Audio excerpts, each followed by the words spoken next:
गुरुर्ब्रह्मा गुरुविष्णु गुरुदेवो महेश्वरः गुरुस्साक्षात् परब्रह्म तस्मै श्रीगुरवे नमः। वक्रतुण्डं महाकायं सूर्यकोटिसमप्रभं निर्विघ्नं कुरु मे देव सर्वकार्येषु सर्वदा। ज्ञानानन्दमयं देवं निर्मलं स्फटिकाकृतिम् आधारं सर्वविद्यानां हयग्रीवम् उपास्महे। श्रुतिस्मृतिपुराणानाम् आलयं करुणालयं नमामि भगवत्पादशङ्करं लोकशङ्करं। वागद्दाविव सम्पृक्तो वागद्दप्रतिपत्तये जगदपितरं वन्दे पार्वती परमेश्वरं। सर्वमङ्गलमाङ्गल्ये शिवे सर्वार्थसाधके शरण्ये त्र्यम्बके देवी नारायणि नमोस्तुते। मङ्गलं कौसलेन्द्राय महनीय गुणात्मने चक्रवर्ती तनूजाय सार्वभौमाय मङ्गलं। सवा देवताभ्यो नमः। నిన్నటి రోజున రాముడి గుణాల గురించి చర్చ చేసుకుంటూ రాముడికి ఎలాంటి గుణాలు ఉన్నాయో రాముడి భక్తుడికి కూడా అలాంటి గుణాలే వస్తాయి. ఇది మనం చెప్పుకున్నాం అంతకుముందు కూడా. శివుడి గురించి తపస్సు చేసేవాడు, శివుడి గురించి జపం చేసేవాడు శివుడిలాగా మారతాడు. హనుమంతుడు చేస్తే హనుమంతుడిలాగా అవుతారు. వినాయకుడు చేస్తే వినాయకుడిలాగా మారతారు. అంటే వాళ్ళలో ఉన్న మంచి లక్షణాలు మనలోకి వస్తాయి. పూజకు అర్థం అది. అంతేగాని 4 చెంబులు నీళ్ళు శివుడి మీద పోసాము, 4 ఆకులు తీసుకొచ్చి విష్ణుమూర్తి మీద వేసేసాము, ఆయన శివలింగం కనబడకుండా బిల్వాలతో కప్పెట్టేసాము అంటారు. యాక్చువల్గా అలా చేయమని ఎక్కడ ఏం లేదు. మనం ఎన్నోసార్లు చెప్పుకున్నాం సహస్ర బిల్వార్చన అవి ఇవి అనేవి కూడా రాంగ్. యాక్చువల్గా అలా ఎక్కడ లేదు. అంత చెట్టుని సాక్షాత్ బిల్వ వృక్షమే శివుడు అని చెప్పినప్పుడు మొత్తం ఆకులు రాచేసి చెట్టు చచ్చిపోయేటట్టు చేయడం అనేది పుణ్యమా పాపమా అనేది ఎవరికి వాళ్ళు ఆలోచించాలి. సరే, బిల్వ వృక్షం కాకపోయినా ఏదైనా చెట్టును చంపడం అనేది పాపంగానే చెప్తారు మన ధర్మంలో. సుందరకాండలో చాలామంది తెలియక రాసిన కవులు కూడా ఉన్నారు. హనుమంతుడు వృక్షాలను పీకి సరిగ్గా కూర్చోండి నాన్న, ఇటు వచ్చేయండి బాయ్స్, లేదంటే తోకలు అటు ఇటు కదులుతూ ఉంటాయి, ఇటు వచ్చేయండి, సెంటర్లోకి రండి, అన్నయ్యని వదిలేసి మీ ఇద్దరు ఇటు వచ్చేయండి, అన్నయ్యకి స్టెబిలిటీ ఉంది, మనకి ఇంకా రాలేదు కదా, అందుకని ఆ మధ్యలోకి వచ్చేయండి. అందుకనే సుందరకాండలో హనుమంతుడు వృక్షాలను పీకి యుద్ధం చేశాడంటారు. హనుమంతుడికి డిఫారెస్టేషన్ ఇష్టం ఉండదు, ఎఫారెస్టేషనే అని డిఫారెస్టేషన్ చేయడం ఆయన ఎందుకంటే ధర్మం కాదని. అంత విద్యలు చదువుకున్నవాడు రాముల వారు ఫస్ట్ టైం కనబడ్డప్పుడు ఎలా మాట్లాడాలో అంత జాగ్రత్త మాట్లాడితే రాముల వారు లక్ష్మణుడితో అంటారు, హనుమంతుల వారు అన్ని విద్యలందు ఆరితేరినవాడు, ఆయనకి ఎవరితో ఎలా మాట్లాడాలో తెలుసు, ఈవెన్ టోన్ ఎంత మాట్లాడాలి, ఎలాంటి పదప్రయోగం వాడాలి. అందుకే ఆయన పంపించారు సీతమ్మను చూడ్డానికి. ఆయన చూసొచ్చాక ఒక మాట అన్నాడు, సీతమ్మను చూశానంటారు మనలాంటి వాళ్ళు. ఆయన ఏమన్నాడు, చూశాను సీతమ్మని అన్నాడు. అంటే చూశాను సీతమ్మను చూశానడానికి ఏంటి తేడా అంటే, సీతమ్మను అని ఆపాడు అనుకో ఏమన్నా జరగచ్చు, సీతమ్మకి చూసుండొచ్చు, సీతమ్మ వెళ్ళిపోయి ఉండొచ్చు, లేదంటే సీతమ్మ దొరకకపోలే అని వెనక పెడితే ఇంకో మీనింగ్ మారిపోతుంది. కానీ నేను ఎంత తెలివిగా అది హనుమంతుడు ఉపాసన చేస్తే అంత బుద్ధి బలం మనకు వస్తుంది. ఎంత లాజికల్గా మాట్లాడాలో, ఎంత మాట్లాడాలో, తక్కువ మాట్లాడి ఎక్కువ ఫలితం తీసుకురావడం. అందుకే సాధనలో ముఖ్యంగా ఏం చెప్పారంటే మాట తగ్గించాలి అన్నారు. నాకు నిజంగా ఎక్కువ మాట్లాడడం ఇష్టం ఉండదు. అనుకోకుండా నా జీవితం చాలా చాలా చాలా మార్పులు, అన్నీ ట్విస్ట్ అండ్ టర్న్సే. నాకు ఫస్ట్ ఐటీలో జాయిన్ అయ్యా, తర్వాత ఎయిర్పోర్ట్కి వెళ్ళా. ఎయిర్పోర్ట్ నుంచి అప్పటి నా 6th క్లాస్ నుంచి టీచింగ్ ఉంది. ఎవరు అనుకోలేదు నేను దీనిలోనే పర్మనెంట్ అయిపోయి దీనిలోనే కష్టాలు తెచ్చుకుంటాను, దీనిలోనే సుఖాలు తెచ్చుకుంటాను. నేనేం అనుకోలే, ఎప్పుడు ప్లాన్ చేసుకోలే. బట్ మంచి జాబ్ వదిలేసుకొని, ఒకటైతే నిజం ఏంటంటే మంచి జాబ్ వదిలేసుకొని ఇటు వచ్చా. ఎయిర్పోర్ట్ జాబ్ ఇప్పటికీ అంటారు చాలామంది, కానీ లేదండి ఎన్ని దెబ్బలు తగిలినా నాకు టీచింగే ఇంట్రెస్ట్, నాకు ఇష్టమైంది నేను చేస్తా. సరే దెబ్బలు తగిలే అనుకోండి, నేర్చుకుంటా, మళ్ళీ అలాంటి తప్పు చేయకుండానో లేదంటే అలాంటి ఇష్యూస్ రాకుండానో జాగ్రత్త పడి ఇంకా బెస్ట్ టీచర్. ఇవాళ టీచర్స్ డేకి నాకు విషెస్ చెప్పారని కాదు, నేను అట్లీస్ట్ మా గురువులు తలుచుకొని వాళ్ళు ఎంత బాగున్నారో అంత బాగుండే ప్రయత్నం, నాకు ఒక సంకల్పం. ఎవ్రీ టీచర్స్ డే పాపం పిల్లలు చెప్తారు, గిఫ్ట్స్ ఇస్తారు, అవి ఇవి ఇస్తారు. ఈ మధ్య అవి తీసుకోవడం కూడా తగ్గిస్తూ వస్తున్నా మెల్లగా. ఎందుకంటే అదే చెప్తున్నా కదా, సాధనలో పైకి ఎక్కడం అంటే అన్నీ పూసుకోవడం కాదు, రాసుకోవడం కాదు, తీసుకోవడం కాదు, వదలడం, ఇవ్వడంలో సంతోషం. నిజంగా పైకి ఎక్కేవాడు మెట్లో ఏముంటాడంటే వాడు ఇవ్వడంలో సంతోషం చూపిస్తాడు. అందరి దగ్గర లాక్కోవడమో, తీసుకోవడమో, పూసుకోవడమో ఇవన్నీ చేయడు. మెల్లమెల్లగా అదే వెళ్ళాలి. నిన్న కూడా దాని గురించి కూడా చెప్పుకున్నాం. మనకి ఇష్టమైన పదార్థాలు స్వామివారికి వదిలేయడం. కాశీకి వెళ్ళి వదిలేసాం, కాకరకాయ కాదు, మీకు ఇష్టమైన వదిలే గట్స్ రావాలి. వదిలేశాక ఇంకా అది నాది కాదు, స్వామికి ఇచ్చేసా, నేను ఎలా తీసుకుంటాను? ఇది శాడిజం కాదు. మనం మెల్లమెల్లగా మోక్ష మార్గంలోకి వెళ్ళాలంటే ఏదో రోజు అన్నీ వదలాల్సిందే కదా. పుట్టినప్పుడు తెచ్చుకున్నామా? లేదు. వచ్చాక భూమి మీద అన్ని పరిచయాలైనాయి, బంధాలన్నీ ఒక్కొక్కళ్ళు వచ్చి నాన్న నేను తాతరా అంటాడు మన దగ్గరకు వచ్చి చిన్నవాడండి. నేను అమ్మమ్మ అన్న ఇవన్నీ దగ్గరకు వచ్చి చెప్పి రిలేషన్ బంధం ఏర్పడింది. ఒక్కొక్కసారి నాకు అనిపిస్తుంది నా డీరెస్ట్ ఫ్రెండ్స్ దూరం అయిపోయారు, లేదంటే నా డీరెస్ట్ స్టూడెంట్స్ దూరం అయిపోయారు అనుకోండి, నా డీరెస్ట్ రిలేషన్స్ దూరం అయిపోయారు అనుకోండి, అన్నయ్య కావచ్చు, చెల్లెలు కావచ్చు, ఎవరైనా నా డీరెస్ట్ వాళ్ళందరూ దూరం అయ్యాక ఒక్కొక్కసారి బాధ చాలా అనిపిస్తుంది. ఫ్రెండ్స్ కానీ లేదంటే మా సత్సంగంలో వాళ్ళు వెళ్ళిపోతుంటారు, ఒక్కొక్కసారి పడవచ్చు పడకపోవచ్చు, గొడవల్లో వెళ్ళొచ్చు, లేదంటే వాళ్ళు నిజంగానే ఉండకుండా వెళ్ళిపోవచ్చు, లేదంటే అపార్థాలతో వెళ్ళొచ్చు, ఏదో విధంగా అయితే కట్ అయ్యింది అనుకోండి రిలేషన్. ఒకసారి బాధ అనిపిస్తుంది. కానీ ఒక్కొక్కసారి ఏమనిపిస్తుంది అంటే మనం అదే రిలేషన్తో అలా ఉండి మొండిగా ఉంటే రేపు పొద్దున మోక్షానికి ఇదే రిలేషన్స్ అడ్డుపడతాయి. ఎలా అడ్డుపడతాయి? బంధాలన్నీ తెగితేనే కదా గట్టిపడేది మోక్ష మార్గంలో. సో గురువుగారు ఏం చేస్తున్నారంటే ఒక్కొక్క బంధాన్ని నువ్వు మరీ పెట్టేసుకుంటున్నావురా. నిజంగానే నాకు ఒక అలవాటు ఉండింది, ఎవరైనా బాగా అలవాటు అయితే వాళ్ళని గుర్తు చేసుకుంటూ ఉంటా. బాగా అలవాటు అయ్యారనుకో పిల్లలు లేదంటే పెద్దవాళ్ళైనా, నాకు అది too much of possessiveness, too much of sensitiveness, ఇది బై బర్తే ఉంది. మా అమ్మ చిన్నప్పుడు చెప్తారు వీళ్ళే, మా చిన్నప్పుడు మా అమ్మ హాస్పిటల్ వెళ్ళిపోయి 4 రోజులు రాలేదు హాస్పిటల్కి వెళ్ళి. మా నాన్న షేవింగ్ చేసుకుంటున్నాడు, నేనేమో కూర్చొని ఏడుస్తున్నానంట మూలకు కూర్చొని. ఎందుక ఏంటా అంటే ఏమీ చెప్పలేదు, ఏం లేదు. దగ్గరకు వచ్చి గట్టిగా అడిగితే అమ్మ నన్ను అంట గట్టిగా అమ్మ అని ఏడ్చారంట. ఒరే వీడు దిగులు పెట్టేసుకున్నాడ్రా అని చెప్పేసి అప్పటికప్పుడు హాస్పిటల్ తీసుకెళ్తే నన్ను తింటా అని చెప్పి కూర్చొని హాస్పిటల్కి వెళ్తే అమ్మ హాస్పిటల్ మీద ఎక్కి కూర్చుంటే అప్పుడు నేను ఇంకా కౌశిక్ అంత ఏజ్, కౌశిక్ సుశీల్ ఏజ్ కూడా కాదు.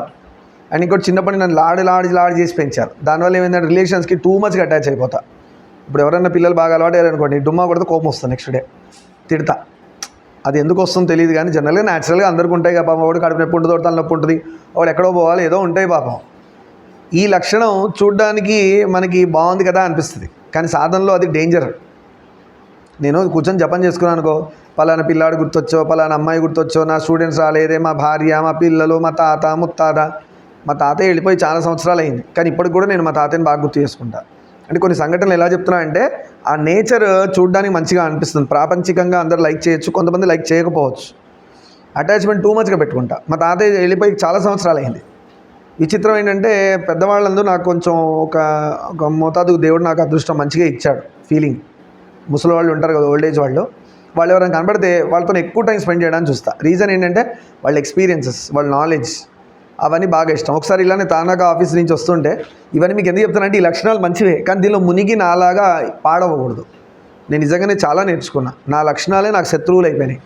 ఈ టూ మచ్ అటాచ్మెంట్స్ వేరేగా ప్రొజెక్ట్ అవుతాయి, వేరేగా కనబడతాయి చూడ్డానికి. నిజంగా డేంజర్ ఉండదు కానీ డేంజర్ సైన్లా కనబడుతుంది. ఇవి డేంజర్ సైన్. ఇది వాళ్ళకి డేంజర్ కదా, నాకు డేంజర్ అయ్యింది. అందుకనే మా గురుగారు నీట్గా ఎవరైనా నువ్వు ఎక్కడెక్కడ టూ మచ్గా అటాచ్ అవుతున్నావో నేనే ఏదో ఒకటి చేసి కట్ చేసుకుంటూ వస్తున్నాను. ఇప్పుడు నాకు దెబ్బలు తగిలి నేను నేర్చుకుంటున్నా. తానాకలో ఆఫీసు తానాక తెలుసుగా మీ అందరికీ, ఇక్కడి నుంచి ఆల్మోస్ట్ 5-6 స్టాప్స్ అవతల. అప్పుడు బస్సులే, మెట్రో రైళ్ళు, మీలంతా టెక్నాలజీ, మీ అదృష్టం, మీరందరు జనరేషన్స్, మీకు టెక్నాలజీ అంతా మీ చేతిలోనే ఉంది, కంఫర్ట్స్ అన్నీ ఉన్నాయి. మాకు అట్లా లేదు. నా దగ్గర పాకెట్ మనీ ఉంటుంది కదా బస్సు పట్టుకొని రావడానికి, 100 రూపీస్ ఉన్నాయి పాకెట్లో. అక్కడ ఆఫీస్ జాబ్ చేస్తున్నాను. ఒక అడుక్కున్నాయని ఇలా వచ్చాడు. చూడంగానే కొన్ని ఫీచర్స్ అవన్నీ చూసి మా తాతయ్య గుర్తొచ్చేసాడు. లోపల నుంచి బాధ వచ్చేసింది. ఇంకా నేను ఏడవలే గలీజ్గా, మగవాళ్ళు ఏడవద్దు కాబట్టి గలీజ్గా దరిద్రంగా ఉంటుంది. కడుపులోంచి బాధ వచ్చేసింది, కడుపులు తిప్పినట్టే, వామిటింగ్ ఒక్కటే అవ్వలే. ఆ బాధకి ఆపుకుంటున్నాం కదా. ఆయన అడుక్కుంటూ వస్తున్నాడు, ఇలా చూడగా మా తాతయ్య గుర్తొచ్చాడు. 100 రూపీస్ తీసి చేతిలో పెట్టేసి ఇంకా అక్కడ లేను, నడుచుకుంటూ వచ్చా ఇంటికి. ఎందుకంటే చేతిలో డబ్బులు లేవు. తానాగా నుంచి ఇంటికి నడుచుకుంటూ వచ్చా నాగోల్కి. అట్లా విపరీతంగా ఉంటాయి కొన్ని నా లక్షణాలు. అవి ఎందుకు వచ్చినాయి ఏందో గురుగారికి ఎరక. అలా చాలా అయినాయి. ఎయిర్పోర్ట్లో నన్ను జనరల్ ఏంటంటే రూటింగ్ నేనే వేసేవాడిని. రూటింగ్ అంటే క్యాబ్స్ పికప్ డ్రాప్ అవుతాయి కదా, మీరు పెద్ద పెద్ద జాబులు చేస్తే మీకు కూడా రేపు రూటింగ్ ఎవడో వేస్తాడు. హెచ్ఆర్ నేను అయినందుకు నాకు రూటింగ్ ఇచ్చేవాడు. ఆ రూటింగ్ వేసేటప్పుడు ఏంటంటే అంటే అందరు డీరెస్ట్ నాకు అవ్వడానికి కారణాలు కూడా చెప్తున్నా. నేను కూడా అంత డీరెస్ట్గా వాళ్ళకు ఉంటా కాబట్టి వాళ్ళు నాకు అంత డీరెస్ట్ అవుతా. దీనిలో ఏమవుతుందంటే లోకం మారింది, సొసైటీ మారింది, చూసే చూపు మారింది కాబట్టి ఇప్పుడు తప్పవచ్చు. కానీ ఒకప్పుడు మా సార్ అట్లా ఉండేది ఒకప్పుడు. అయితే రూటింగ్ వేసేవాడిని. మీ నమ్మరు, డ్రైవర్స్ ఎవరో నాకు తెలియదు. వాళ్ళు వచ్చేవాళ్ళు, వాళ్ళ రూటింగ్ వాళ్ళు ఎలా ఆడితే అలా వేసేవాడిని. వాళ్ళకి ఇష్టమైనట్టు వెళ్తే ఆబ్వియస్లీ ఎవరికైనా నచ్చుతారు. నేను ఎక్కువగా అవతల వాళ్ళకి ఇష్టమైనట్టు వెళ్తా. అది ఇప్పుడు నాకు ఇక్కడ పట్టుకునేటట్టు తయారవుతుంది. ఇప్పుడున్న సొసైటీకి. ఇప్పుడు నీకేదో ఇష్టం నాన్న, నీకు ఇష్టమైనట్టు నేను పోతే ఏమవుతుంది? మా అమ్మాయికి బుద్ధి లేదు, మీకన్నా బుద్ధి ఉండాలి కదా, మా వాడికి బుద్ధి లేదు, మీకన్నా బుద్ధి ఉండాలి కదా అని అడుగుతారు పేరెంట్స్. ఇప్పుడు వరుణ్ అంటాడు, సార్ నేను 4 రోజులు రాను సార్ అంటాడు. వాడు నాకు ఇష్టం పాపం, అవునా కదా. అందుకే మనం ఫోన్ చేసాం. మామూలుగా ఇంటికి వెళ్ళి పిల్లలకు బాగాలేదనుకో అటెండ్ చేసి వస్తా. టీచర్లో ఉండాల్సిన లక్షణమే, కానీ ఇప్పుడు అది రాంగ్గా ప్రొజెక్ట్ అయ్యే లక్షణంగా మారుతుంది. ఉండకూడదు. నిజంగానే సాధన పరంగా అంత అటాచ్మెంట్ మరీ ఉండకూడదు. దీనివల్ల ఏంటి, పిల్లల మాట నేను ఎక్కువ వింటున్నా. ఒకప్పుడు పిల్లలు నా మాట వినేవాళ్ళు, ఇప్పుడు ఏజ్ వస్తున్నా కొద్ది ఏమైంది, పిల్లల మాట నేను వింటున్నా. సరే వాళ్ళు మ్యాథ్స్ సైన్స్ చేయలేదు, మ్యాథ్స్ చేయొచ్చా? ఇదే ఒక 5-6 ఇయర్స్ బ్యాక్ అడుగుంటే బుక్ బయట ఇసిరేసి బ్యాగ్ బయట ఇసిరేసి నువ్వు ఇంటికి వెళ్ళి తీసుకురా అనేవాడిని. కానీ మీ సీరియస్ అడగండి, బుక్ బ్యాగ్ బయట ఇసిరేసి అమ్మాయి అబ్బాయి తేడా లేదు, అప్పుడంతా అంతా ఒకటే. అలా ఉన్నవాడిని మారుకుంటూ ఉన్న పొసెసివ్నెస్, ఈ అటాచ్మెంట్ ఎంత దారుణంగా తయారైందంటే, ఈ పొసెసివ్నెస్ అటాచ్మెంటే ఫాల్ట్ నువ్వు అని నా వైపు 100 ఫింగర్స్ చూసేటట్టుగా తయారైంది. గురుగారు దండం పెట్టేసి మెల్లగా గోవింద అడ్డు పెట్టేసి ఇప్పుడు ఏం చేస్తున్నావు, సిజరింగ్ చేసుకుంటూ వస్తున్నావు. ఎక్కడైనా డౌట్ వచ్చిందనుకో ఏం చేస్తున్నావు, సిజరింగ్. వద్దు బాబోయ్, ఇది మళ్ళీ ఎట్లా తీసుకెళ్ళి నన్ను లోయలో పడేస్తుంది ఖచ్చితంగా, మళ్ళీ అంత పైకి ఎక్కాల సాధనలో, వద్దు నాయన అంటున్నా. అలా ఎయిర్పోర్ట్లో రూటింగ్ చేస్తే ఆడపిల్లలందరూ పాపం ఒక్కళ్ళు ఇంటికి వెళ్ళలేరు కదా. అందుకని ఏం చేసామంటే ఒక క్యాబ్లో మేబీ 5-6 మెంబర్స్ సరిపోతే దానిలో ఒక మేల్ ఉండాలి కంపల్సరీ. డ్రైవర్తో పాటు ఒక మేల్ ఉంటాడు సేఫ్టీ లాగా ఆడపిల్లలకి. జాబ్ చేస్తారు కదా మీరందరూ రేపొద్దున. అలా మేల్ స్టాఫ్ ఉండేవాళ్ళు, ఒక 4 ఆడపిల్లలు ఉండేవాళ్ళు. ముందు కూర్చున్న వాళ్ళు మేము, వెనకాల పిల్లలు ఉండేవాళ్ళు. చాలామంది మేల్ స్టాఫ్ నో అనేవాళ్ళు, మాకు వేయద్దు అనేవాళ్ళు. ఎలాంటివి లాంగ్ ఉంటాయి. మా ఎయిర్పోర్ట్ ఇక్కడ ఉండేది శంషాబాద్, ఈసీఎల్ అవతల గట్కేసరు ఎక్కడెక్కడో ఉండేది. అక్కడ వెళ్తే ఏంటంటే ఒక ఫీమేల్ స్టాఫ్ ఉంటుంది అనుకోండి, ఎక్కడో పాపం గట్కేసరు అవతల ఎక్కడో ఉంటుంది. ఇది శంషాబాద్. ఓఆర్ఆర్ రాకముందు ఈ దిక్కుమాల సిటీ రోడ్లలో తిరిగి గల్లీలో తిరిగి పోవాలి. అప్పుడు ఇప్పుడు ఓఆర్ఆర్ వచ్చింది కాబట్టి వెళ్ళిపోతారు. అప్పుడు వెళ్తే ప్రాబ్లం ఏంటంటే రాత్రి 11:30కి షిఫ్ట్ అయితే వీళ్ళందరూ దించి ఇంటికి వెళ్ళినప్పుడు 3 అవుతుంది. ఎర్లీ మార్నింగ్ 11:30కి డ్యూటీ అయిపోతే ఎర్లీ మార్నింగ్ 3, మళ్ళీ మధ్యాహ్నం ఇంటికి రావాలి డ్యూటీకి 12 o'clock వచ్చేయాలి. వీడు ఎప్పుడు పడుకోవాలా? పడుకోగానే 3 గంటల్లో లేవాలి, స్నానం చేసి క్యాబ్ వస్తూనే ఉంటుంది. ఇంకో దరిద్రం ఏంటి, 1 o'clock షిఫ్ట్కి 11 o'clock 10:30కి క్యాబ్ వచ్చేస్తుంది. వీడు ఎన్నిసేపు పడుకున్నాడు? 3:30 ఇంటికి వచ్చినప్పుడు 4 గంటలు పడుకుంటాడు.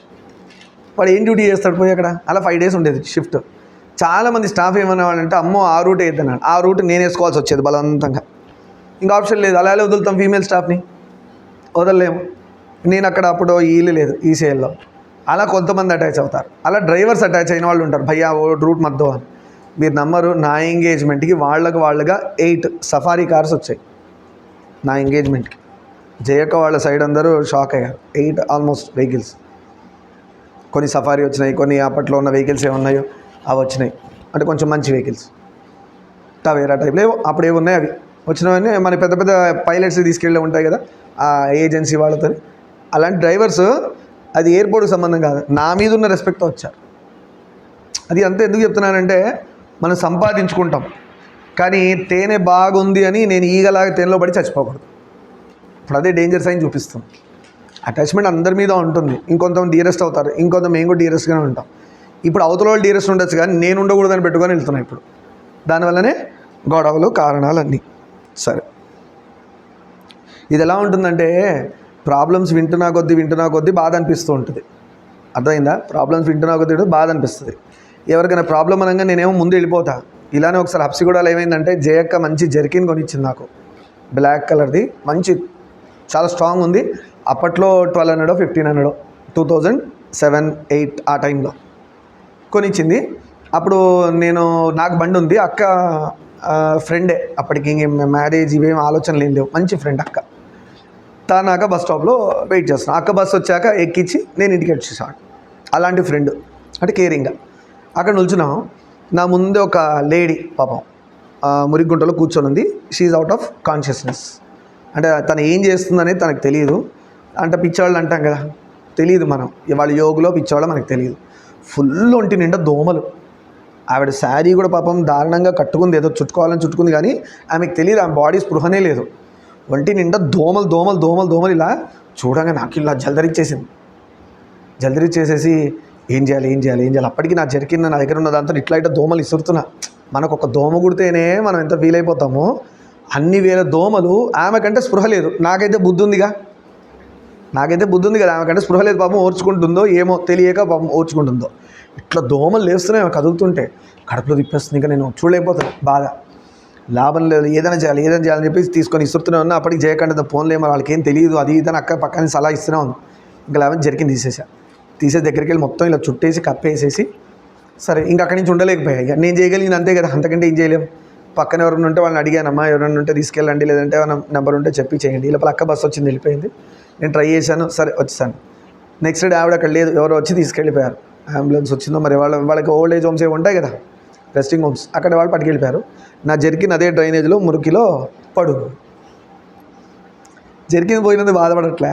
నేనేమనుకున్నానంటే ఫోన్లే ఆవిడకి అట్లీస్ట్ జర్కిన్ కప్పినంత వరకైనా దోమలు కుట్టకుండా ఉన్నాయి చాలు. ఏ ఏరియా అయితే నేను జర్కిన్తో కప్పానో దేవుడా నేను అంతవరకు అయితే ప్రొటెక్ట్ చేయగలిగా నా శక్తి అనుసారం. నా దగ్గర ఉన్నాయి. జయక్క చాలా రోజులు అన్నది పాపం, అంటే ఎంత కొనిచ్చింది కదా పాపం. జర్కిన్, అయ్యో జర్కిన్ మంచి జర్కిన్ పోయింది, పోనీ ఆమె కప్పుకుంటాం, మనకి ఏం తెలుస్తుంది, ఏదో చిన్నది మనకు చేతన ఏం చేయి. ఇవన్నీ ఎందుకు మీకు పర్టికులర్ చెప్తున్నానంటే పరోపకార బుద్ధి ఉండాలి. అవతలోడు కొట్టాడని చెప్పి మన లక్షణం మార్చుకోకూడదు. కాకపోతే జాగ్రత్తగా పోవాలి, చాలా జాగ్రత్తగా పోవాలి. హెల్ప్ చేయండి, మనం ఉన్నది ఇంకోళ్ళు హెల్ప్ చేయడానికి. ఇప్పుడు లోకం ఎంత దారుణంగా తయారైందంటే ఎవడు మంచి చేస్తాడో వాడినే వేలు చేసి చూపిస్తారు. అదే అంటారు కదా, బాగా చెట్టు నిండా మామిడి పళ్ళు ఉంటే దానికి రాళ్ళు తగులుతాయి, రాళ్ళలో కర్రలు పెట్టి కొడతారు కదా పండు కోసం. ముళ్ళ చెట్టు దగ్గరికి వెళ్ళి కొట్టమనం గుచ్చుకుంటుంది. చాలా చెడ్డ వాళ్ళ దగ్గరికి ఎవరు వాళ్ళు, మంచి వాళ్ళ మీదనే రాళ్ళు వేస్తారు. లోకం నిన్న కూడా అదే చెప్పుకున్నాం కదా, లోకం యొక్క లక్షణమే అంత. దానివల్ల మామిడి చెట్టుకి ఏమైనా ప్రాబ్లమా లేదు, అది ఇంకా కూడా వాడికి కూడా ఇస్తుంది మంచి పళ్ళు. ఇంకా ఇవన్నీ నేర్చుకోవాలి, మంచి లక్షణాలు. సరే, సకల గుణాభిరాముడైన శ్రీరాముడు తనకు ప్రభువు కావాలని ప్రజల కోరిక. నిన్న ఇది కూడా చెప్పుకున్నాం. ప్రజలందరూ ఏమన్నారు అనుకున్నారంటే రాముడు కావాలి, ఎవరికి, వాళ్ళ రాజు కావాలన్నారు. అంటే దశరథుడు సరిగ్గా పరిపాలించట్లేదా? చాలా బాగా చూసుకున్నాడు. మరి ఎందుకు అనుకున్నారు ఇట్లా? ఇప్పుడు మీరు బాగా పర్ఫామ్ చేస్తున్నారు, నీకంటే అని అన్నాను అనుకో, మీకేం డౌట్ వస్తుంది అంటే బాగా చేయట్లేదా అని డౌట్. ఇప్పుడు దశరథ మహారాజు పట్టుకున్నాడు ప్రజల్ని, ఏంటి రాముడు మీకు కావాలా రాజుగా, అంటే నాలో ఏం లోపం ఉంది చెప్పండి అన్నాడు. ఇప్పుడు దీనికి తోడు నేను జీవించున్నప్పుడే శ్రీరాముడు రాజు అయితే ఎంత బాగుంటుంది. పాప ఆయన కోరిక కూడా అదే దశరథ మహారాజుకి. కానీ ప్రజల నుంచి రీజన్ విందామని సంతోషం. మన గురించి మనం పొగుడుకుంటే కలిసి ఉంటాం. పిల్లల్ని తల్లిదండ్రులు గురువు పొగిడితే పాడవుతారు అంటారు. బయట వాళ్ళు చెప్తుంటే వాళ్ళకి లోపల దీపావళి దసరా అన్ని ఫెస్టివల్స్ అవుతుంటాయి, లోపల పక్కన వాళ్ళు పొగుడుతుంటాయి. అందుకే గురువు పొగడ్డు, వీరైతే తిడితే మంచిది, బ్లెస్సింగ్స్.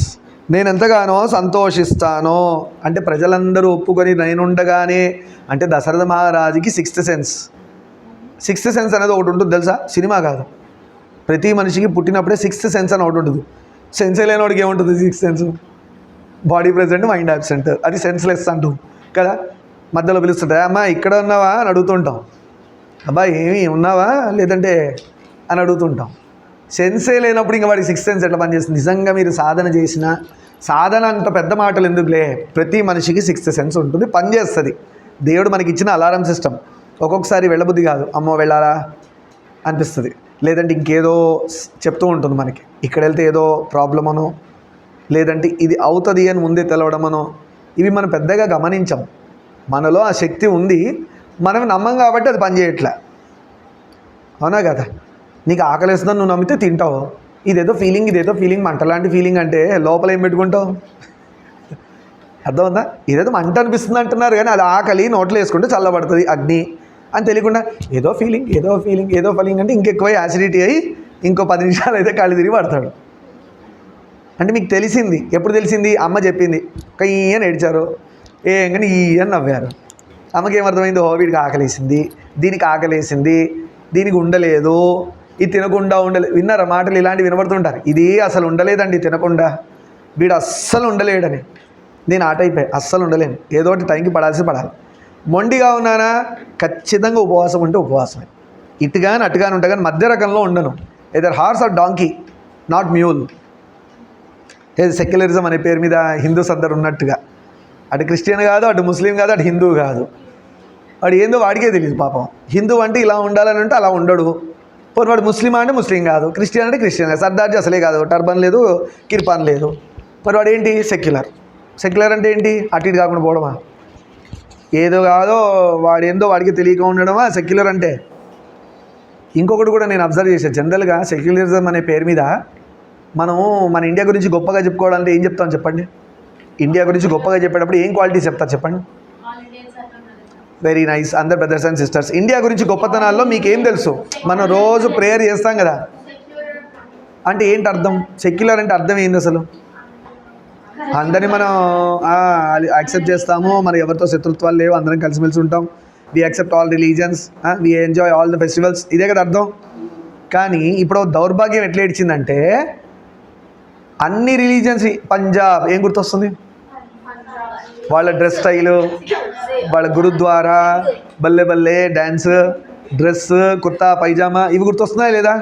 గుజరాత్ మార్వాడీస్ అనో ఇవన్నీ ఉన్నాయి కదా, వాళ్ళ లైఫ్ స్టైల్, వాళ్ళ లేడీస్ నీట్గా రెస్పెక్టబుల్గా అలా వాళ్ళ నామాలు అక్షతలు పెట్టి వాళ్ళు. మహారాష్ట్రియన్స్ మరాఠాస్ శివాజీ లైఫ్ స్టైల్ అదంతా తీసుకొస్తారు, అవునా? తమిళనాడు, కర్ణాటక, అదవుద్దా, ఆంధ్ర, తెలంగాణ, ఒక్కొక్క ప్లేస్ని చూస్తుంటే ఒక్కొక్కటి మనకు గుర్తొస్తుందా లేదా? అంటే సెక్యులరిజం అంటే మనం అన్నింటినీ ఎంకరేజ్ చేస్తున్నాం, అన్నింటినీ ఎంజాయ్ చేస్తున్నాం. ఒక్కొక్కసారి నా చిన్నప్పుడు క్రిస్టియన్ ఫ్రెండ్సే క్రిస్మస్కి వచ్చి కేక్స్ ఇచ్చేవాళ్ళం, ఎంత హ్యాపీగా తినేవాళ్ళము. అప్పుడు నిజంగా ఇంత పొల్యూషన్ లేదు, చాలా హ్యాపీగా ఉండేవాళ్ళం. ముస్లిమ్స్ వచ్చేవాళ్ళు, నేను చదువుకుని చిన్నప్పుడు ముస్లిం స్కూలే, up to 3rd class 4th class వరకు 5th క్లాస్ వరకు ఇస్లామిక్ స్కూల్లో చదివా. అన్నీ వాళ్ళ ప్రేయర్సే వచ్చు అప్పట్లో. అందుకనే ఇప్పుడు వాళ్ళ ప్రేయర్స్లోనే కొన్ని నాకు ఐడియా ఉన్నాయి. ఖురాన్ చదివాను, అది వేరు, బైబిల్ చదివాను, ఎందుకంటే నాలెడ్జ్ కోసం ఉండాలని చదువుతూ ఉంటా. ఇప్పుడు మాట్లాడేవాడికి నాలెడ్జ్ లేకపోతే నీకేం తెలుసయ్యా నువ్వు మా గురించి మాట్లాడుతున్నావు అంటారు. సో వాళ్ళ ప్రేయర్స్ నేను కూడా అడుగుతుంటా, ఇచ్చేసావా అది చేసావా అని. ఇవన్నీ ప్రదర్శన, నేను ఏదో నాకు టాలెంట్ చూపించాల్సిన ప్రదర్శన కాదు, కానీ అలా చదివాం. ఇది ఎందుకు చెప్తున్నా? సెక్యులర్ అనే పేరు మీద ఏం చేస్తున్నారంటే అసలు మొత్తాన్ని చంపేస్తున్నారు. ఎగ్జాంపుల్ స్కూల్స్లో ఒక అమ్మాయి, ముస్లిం అమ్మాయి వస్తుందంటే బుర్కాలో రానియాలా, అంతే సెక్యూరిటీ కావాలంటే లేడీ స్టాఫ్ని పెట్టి చెక్ చేయించాలా, బుర్కా వేసుకొని రమ్మనాలా. You are encouraging that religion, fine, ఓకేనా? ఇప్పుడు ఏమంటారు? బుర్కా లేదు అంటాడు. మీరు నమ్మరు, మా ఎయిర్పోర్ట్లో నా ఫ్రెండ్స్ ముస్లిమ్స్ చాలామంది ఉన్నారు. 1 o'clock నమాజ్ టైంకి స్టాఫ్ పర్మిషన్ తీసుకుంటే మేము ఇచ్చేవాళ్ళం. I particular use to give. ఒకవేళ అడిగినా కూడా అడిగితే ఎంకరేజ్ చేసేవాడిని. ఎందుకు అంటే అవును, వాడి డ్యూటీ మీద, వాడి రిలీజన్ వాడు గొప్పగా చెప్పుకుంటున్నాడు, సంతోషం, we have to feel great. దేవుడిని పట్టుకున్నాడు ఎప్పుడు క్రూరుడు అయితే అవ్వడు. అవ్వాడు అంటే వాడి దగ్గర దేవుడు లేడని అర్థం, వాడి దేవుడు అర్థం కాలేదని అర్థం. ఎందుకంటే అందరం ఆయన పిల్లలే అన్నప్పుడు నువ్వు ఎలా చంపుతావు? అందరూ అలా ఉంటారని అనొద్దు. అబ్దుల్ కలాం చెప్పండి ఒక నెగిటివ్ చెప్పండి, ఆయన ముస్లిమే కదా. అబ్దుల్ కలాం ముస్లిం, చెప్పండి ఒక నెగిటివ్. నోరు మూసుకుంటారు అందరూ. అదొక రిలీజన్కి అంటగట్టేస్తున్నారు, దట్ ఈస్ రాంగ్. సరే, ఇవన్నీ రిలీజియస్గా నాకు అనవసరం. ప్రతి దానిలో పుచ్చు పురుగు ఉంది, ప్రతి దానిలో మంచివాళ్ళు ఉన్నారు. ఇది మనుషులుగా బ్రతికితేనేమో మంచివాళ్ళు, మనుషుల్లా కనబడి శత్రువుల్లా ఉంటేనేమో రాక్షసులు అంటారు. అది రామాయణం టైం నుంచి నడుస్తుంది. సరే, సెక్యులర్ అనే పేరు మీద స్కూల్లో ఏం చేస్తున్నారు? బుర్కా వేసుకురావద్దు, టోపీ పెట్టుకురావద్దు, కుర్తా పైజామా వేసుకురావద్దు. డైలీ వేసుకొస్తారా ఏంటి? ఆ స్పెషల్ అకేషన్లు వేసుకొస్తారు. మన దరిద్రానికి వచ్చేసరికి హిందువుల దగ్గరికి వచ్చేసరికి గాజులు వేసుకోవద్దు, బొట్టు పెట్టుకోవద్దు, కమ్మలు పెట్టుకోవద్దు, ముక్కు పుడక వేసుకోవద్దు, మెళ్ళలో తాయితులు కట్టుకోవద్దు. అది ఇది అంటే ఏం కట్టాలి? నీకు కట్టాలా? ప్రిన్సిపల్కి కట్టాలి తీసుకుపోయాన్ని. బుర్కా ప్రిన్సిపల్కి వేసేయాలా, టర్బాను కిర్పాను అన్నీ ఆవిడకి వేసేయాలి, ఆవిడ కట్టేసి ఇంటికి వెళ్ళడం మళ్ళీ మనం కట్టుకొని పోవాలి. అంటే మనం ఏం చేస్తున్నాం? వీఆర్ డిస్కరేజింగ్ కదా స్ట్రాంగ్లీ. స్కూల్లో నేర్పియాల్సింది పోయి స్కూల్లోనే డిస్కరేజ్ చేస్తున్నారు. రేపొద్దున హిందుత్వం ఎలా నిలబడుతుంది, లేదంటే ఆ ముస్లిం అనే రిలీజియన్ వాళ్ళది ఎట్లా నిలబడుతుంది, క్రిస్టియన్స్కి వాళ్ళది ఎట్లా నిలబడుతుంది, ఎవరికైనా ఏ రిలీజియన్ అంటే రేపొద్దున ఇండియా సెక్యులర్ అని ఏ విధంగా చెప్తావు? ఎవరికి ఏం తెలియదు, అసలు మీకేం తెలియదు. రేపొద్దున మీ పిల్లల విషయానికి వచ్చేసరికి హౌ ఆర్ యూ అంటే హిందూ చెప్పాలా, క్రిస్టియన్ చెప్పాలా, ముస్లిం చెప్పాలా, సర్దార్జన్ చెప్పాలని వాడికి అర్థం కాదు.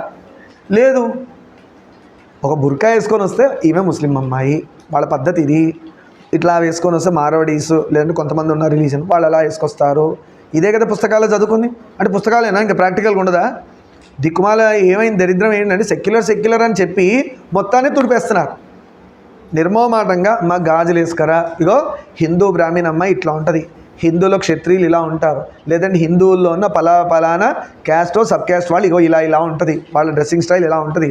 వాళ్ళ పండుగలు వచ్చినప్పుడు ఎంకరేజ్ చేయాలా. అట్లీస్ట్ పండగలప్పుడు వదలండి, బొట్టు పెట్టుకురావద్దు, గాజులు వేసుకురావద్దు, మెళ్ళ తాతలు ముండ మూసిన వాళ్ళు ఎలా ఉంటారో అలా రమ్మంటున్నారు స్కూల్కి. అలానా? మన ధర్మం ఏం చెప్తుంది? ఆడదంటే మంగళం, ఆడపిల్లలు మంగళం. మంగళం అంటే ఏంటి? మహాన బొట్టు ఉండాలి, ఫస్ట్ చేతికి గాజులు ఉండాలి. ఇవన్నీ ఇది మెల్ల కట్ చేసి ఏమంటారంటే గాజు ఉంటే తీసి కోసుకొని చంపుకుంటారేమో అని. గాజు తీసి కోసుకొని ఎందుకు చంపుకుంటారు? తప్పించాలంటే నేను బోలెడు చెప్తా, బొట్టు పిల్ల మింగేసి చచ్చిపోతాడేమో అని కూడా చెప్పచ్చు. వద్దని నాకు చెప్పాలంటే నేను ప్రిన్సిపల్ అనుకోండి స్కూల్కి, వాడు బొట్టు పిల్ల ఎందుకు వద్దన్నామంటే వాడు మింగేసి చచ్చిపోతాడేమోనండి అని చెప్పొచ్చు. బొట్టు పిల్లని కూడా చచ్చిపోతాడని చెప్పొచ్చు నేను. బాగుంది కదా రీజను? నువ్వు సెక్యులరిజానికి అర్థం ఏంటంటే నువ్వు అన్ని రిలీజియన్స్ మంచిగా వాల్యుబుల్గా చూడు, అన్నింటిని ఎంకరేజ్ చెయ్యి. స్కూల్ లైఫ్లో నువ్వు అన్ని తుడిపేసుకుంటూ పోతే ఈ మొహం క్రిస్టియనా, హిందువా, ముస్లిమా, సర్దార్జీ, అసలు ఏంది ఇండియాలో ఉన్న ఏ రిలీజియన్ సంబంధం, ఏ క్యాస్ట్కి సంబంధం, దేనికి సంబంధం ఇది? ఇదేం secularism? You have to encourage all. ఇది ఎలా ఉందంటే పండగలన్నీ జరుపుకుంటే మాకు ఇష్టం అవుతుంది, ఏది జరుపుకోండి అని శ్మశానంలో ఉంటుంది. స్కూల్ కాదు, శ్మశానం అవుతుంది అది. అవునా కదా? ఇల్లు కళకళలాడుతుందంటే అర్థం ఏంటి? ఇటు పక్కన హిందూ ఉన్నాడు, లేదంటే ఇటు పక్కన ముస్లిం ఉన్నాడు, అటు క్రిస్టియన్ ఉన్నాడు, వెనకాల హిందూ ఉన్నాడు, ఎక్కడో వాడి ఇంట్లో పండగ అయింది, వెళ్దాం అందరం, వాడికి ఏమైనా అవసరం అయితే హెల్ప్ చేద్దాం. నీ డిసిప్లిన్ నీది. నువ్వు నాన్ వెజ్ తినవా, తినకు, వాడికి చెప్పు, వాడు చేయగలిగితే చేస్తాడు, లేదంటే పండ్లో ఏదో పైదో ఇస్తాడు, తినేసి రండి. ఇటు పోండి, ఇటు పోండి, ఇట్లా పోండి. మన ప్రపంచం పట్టణంలోనే ఎలా ఉంది? ఇండియా పరిస్థితి ఎలా ఉంది? ఇండియా ఒక్కటి మడిగట్టుకొని కూర్చుందా? ఇటు పక్కన ఒకడు ఉన్నాడు, వాడు ఎప్పుడు ఏం చేస్తాడో వాడికే తెలియదు, పాకిస్తాన్ అనే పేరు. ఇటు పక్కన ఒకటి ఉంది, మనకి ఈ చెంప వాళ్లే కదా. ఇటు పక్కన ఇంకోటి ఉంది, అది ఎప్పుడు ఇండియా సైడ్ ఉంటుందో తెలియదు, ఎప్పుడు మారుతుందో తెలియదు, బంగ్లాదేశ్. కింద శ్రీలంక ఉంది, అప్పుడే హనుమంతుల వారు తొక్కేశారు, అది వేరే సంగతి. ఇప్పుడు ఊపిరాడుతుంది, అది అప్పుడప్పుడు తోకాడిస్తుంటుంది. ఇండియా తోక కదా, అది అప్పుడప్పుడు తోకాడిస్తుంటుంది. ఇండియా అంటే రిలీజియన్ నుంచి బయటకు వద్దాం. ఇవన్నీ ఎందుకు చెప్తున్నానంటే, మీరు పెద్ద రిలీజియన్ వైపు వెళ్లకుండా మీ ధర్మాన్ని మీరు కాపాడుకునే ప్రయత్నం చేయండి. అట్లీస్ట్ స్కూల్లో వద్దన్నారు, ఇంటికి వచ్చి అలా తయారండి. నాకు ఎంత కష్టం అవుతుందంటే స్కూల్లో వద్దానని చెప్పి ట్యూషన్ కూడా పెట్టుకురావడం మానేస్తారు. ఆ బొట్టు ఏదో సూదితో గుచ్చినట్టు ఉంటుంది, గుచ్చితే రక్తం బయటకు వస్తుంది చూసారా, అంత చిన్న ఉంటుంది బొట్టు. అదేం బొట్ట అది. మంచిగా మన వాళ్ళు ఏం చెప్పారు, ఈ రింగ్ ఫింగర్ వాడి బొట్టు తీసి ఇలా ఒత్తి పెట్టుకొని గట్టిగా పెట్టుకోండి అమ్మా అన్నారు. We are secular, we will follow everything అని చెప్పాలా. మేము ఉండమోయలేదు, ఏం పెట్టుకోకుండా, బొట్టు లేకుండా, గాజులు లేకుండా అలా తయారు చేస్తున్నారు. నిజంగానే మన లైఫ్ స్టైల్ అలానే మారింది. ఆడపిల్లలు పెళ్లి చేసుకొని అంటున్నారు, మగపిల్లలు పెళ్లి చేసుకొని అంటున్నారు. ఇవన్నీ ముండమూసిన లక్షణాలే అంటారు వీటిని. ఎందుకు తెలుసా అండి? ఎందుకు తెలుసా అంటే, నేను తప్పుగా అంటున్నాను అనుకోకండి. భార్య వద్దు అన్నాడంటే అది అదే అర్థం, భర్త వద్దు అన్నాడంటే అది అర్థం. ఉన్న మూడు చచ్చిపోతే ఏమంటారు, ఉన్న భార్య చచ్చిపోతే ఏమంటారు, వాడినైనా ఆవిడనైనా ముండమోసిందని అంటారు. వాడు ఏకాకిగా బ్రతకాల్సిందే. మన ధర్మం ఎప్పుడు అలా చెప్పలేదు. కలిసి ఉండు, వసుదైవ కుటుంబకం. ఇండియా ఆ స్లోగన్ ఏంటి? అందరం కలిసి ఉందాం అన్నారు. అంతేకాని నీ రూమ్లో నువ్వు చావు, అక్కడ నువ్వు చావు, ఇక్కడ చావు, అందరు చచ్చే కాడి శ్మశానం బెస్ట్. ఇల్లు ఎందుకు, ఇంకా ఇన్ని రూమ్లు ఎందుకు, వేస్ట్ కదా నాన్న. ఆస్తులు మాత్రం కావాలి, పద్ధతులు మాత్రం వద్దు. ఇది ఎక్కడ దరిద్రం? ఇప్పుడు కొత్త రూల్స్ మారుతున్నాయి. నువ్వు హిందువుగా ఉండి ఒకళ్ళు ముస్లింలో క్రిస్టియన్ చేసుకున్నావు అనుకో, నీ ఆస్తి అక్కడే అయిపోతుంది, నీకు రాదు ముందుకి. నువ్వు హిందువుగా ఉండి హిందువుగా చేసుకుంటేనే వస్తుంది. ఆస్తుల కోసం చేసుకుంటున్నారు అటు ఇటు పోయి. అందుకు స్కూల్స్, కాలేజ్ బుద్ధి తెచ్చుకొని ముస్లింగా బ్రతకనియండి, హిందువులుగా బ్రతకనియాలా, క్రిస్టియన్గా బ్రతకనియండి, బ్రాహ్మణ్ణి బాపను నాలంటే బాపనోళ్ళని బ్రతకనియండి, సిక్క ఉంటే సిక్క ఉండనియండి. ఎయిర్పోర్ట్లో నాకు గుండు చేయించుకోవద్దన్నారు, అది కూడా ఒక రీజన్ మానేసా. దిక్కుమాల జాబ్ నాకు వద్దని. అప్పట్లోనే నాకు ఆ మెచ్యూరిటీ ఉంది, నయం. గుండు చేయించుకోవద్దన్నారు. చల్ గోవింద కోసం నీ జాబ్ వాడికి కాదు, వద్దు నీ జాబ్ అని మానేసి బాగానే ఉన్నా, ప్రశాంతంగా ఉన్నా, నా పద్ధతులు నావి. నేను శత్రువుని కొంతమందికి, చాలా సంతోషం, వాళ్ళ వల్ల నేను నేర్చుకుంటా. కొంతమందికి డీరెస్ట్ మిత్రుడిని, సంతోషం, వాళ్ళ దగ్గర నేర్చుకుంటా. ఇద్దరి దగ్గర నేర్చుకుంటా. వీళ్ళ దగ్గర నేర్చుకొని వీళ్ళని జాగ్రత్తగా దూరం పెట్టేసి ఉంటాను, వాళ్ళ దగ్గర నేర్చుకొని వాళ్ళని కూడా దూరం పెట్టుకుంటాను. అంటే అందరిని ఎత్తినెక్కించుకుంటాను కాదు. సరే వచ్చేద్దాం మళ్ళీ దీనిలోకి. Secularism is what? Following everything, not discarding everything. చెత్తగుండలో పడేయడానికి కాదు, మన పద్ధతులన్నీ తీసి నెత్తి మీద పెట్టుకోవడానికి. అలాంటి చెత్త మాటలు మాట్లాడాలి, చెత్తగుండలో పడేయాలి తీసుకుపోయి. కొన్ని స్కూల్స్ ఈ మధ్య అటు తయారైన పేర్లు ఎందుకులే, కోపాలు వచ్చేస్తాయి. ముండమూసిన స్కూల్స్ అంటారు వాటిని. నేను జీవించి ఉన్నప్పుడే శ్రీరాముడు రాజు అయితే ఎంత బాగుంటుంది, రాముడు రాజు అయితే ఎంత బాగుంటుంది అని అనుకుంటున్నాడు. అంటే దశరథ మహారాజుకి సిక్స్త్ సెన్స్ పనిచేసింది. నేను జీవించి ఉన్నప్పుడే అనే మాటనే అర్థం అది. అంటే ఈయనకి ఏదో తెలుస్తుంది లోపల నుంచి, నేను ఎక్కువ రోజులు ఉండను, వెళ్ళిపోతాను, నేను ఉండగానే రాముడు రాజవ్వాలని అనుకుంటున్నాడు అని ఉవ్విళూరుతున్నాడు దశరథుడు. మంత్రులతో ఆలోచించి శ్రీరాముడు యువరాజును చేయడాన్ని నిశ్చయించుకున్నాడు. పెళ్ళి అనుకున్నాడు, పెళ్ళైపోయింది. ఎవరి దయ వల్ల? గురువు దయ వల్ల. గురువు దయ వల్ల పెళ్ళయింది. గురువుని నమ్మితే కంప్లీట్గా నమ్మండి. అలా గాడిదే గుర్రంలాగా ఉండద్దు, సగం గాడిదే సగం గుర్రం. అర్థమైందా? ఇవాళ ఒక మంచి టాపిక్ చదివా. దేవుడికి యజ్ఞం చేయాలంటే, ఆ భూమి మొత్తం కూడా పవిత్రం అవ్వాలంటే మన జనరల్గా తెలిసిందంటే ఆవు ఒక్కటే కదా. ఆవు పంచకం తెచ్చి చల్లుతారు, ఆవును తీసుకెళ్తారని. కానీ గుర్రం గాడిద కూడా చాలా అవసరం అంట. ఆ గుర్రము గాడిద తొక్కిన భూమిలో మట్టిని తీసుకొచ్చి చల్లి పవిత్రం చేస్తారంట. అది ఆ రెండిటికే ఉంది. మళ్ళీ గుర్రము గాడిద, ఏదైనా గాడిద అన్నవాళ్ళు, గుర్రం అన్నవాళ్ళు, మ్యూల్ అవ్వద్దు. క్లియర్గా ఉండాలి మనం. అలా సరే, యువరాజును చేయడానికి నిశ్చయించుకున్నాడు. రాజ్యంలోని ప్రముఖులను, జానపదులను, సామంతరాజులను, ప్రజలను పిలిపించాడు. మొత్తం అందరినీ పిలిపించాడు. ఎలా? ఈ రాజుకు సంబంధించిన ఉపరాజులు లేదంటే సామంతరాజులు వీళ్ళు అందరూ ఉంటారా? అలానే జనపదాలు మనం చెప్పుకున్నాం కదా, మలద, కరూస అని చెప్పుకున్నాం కదా జనపదాలు. తాటక విషయంలో మనం చెప్పుకున్నాం, చంపేటప్పుడు ఇంద్రుడు ప్లేసులు అవి, ఇంద్రుడి వల్ల అక్కడ బాగా వర్షాలు కురుస్తాయని. పుస్తకాలు మూసేయించినానా? అవసరం లేదు, తర్వాత చూసుకోవచ్చు. అందరినీ పిలిపించాడు. ఎందుకు? రాముల వారి యువరాజు పట్టాభిషేకం కాబట్టి అందరినీ పిలిపించాడు. అంటే ఒక గొప్ప డెసిషన్ తీసుకోబోతున్నాడు. అంతేగా మళ్ళీ దొంగతనంగా చేసుకోరు ఇళ్లల్లో. పిలిస్తే ఎక్కడ ఖర్చు అవుతుందని కొంతమంది ఏవో రకరకాల కష్టాల వల్ల.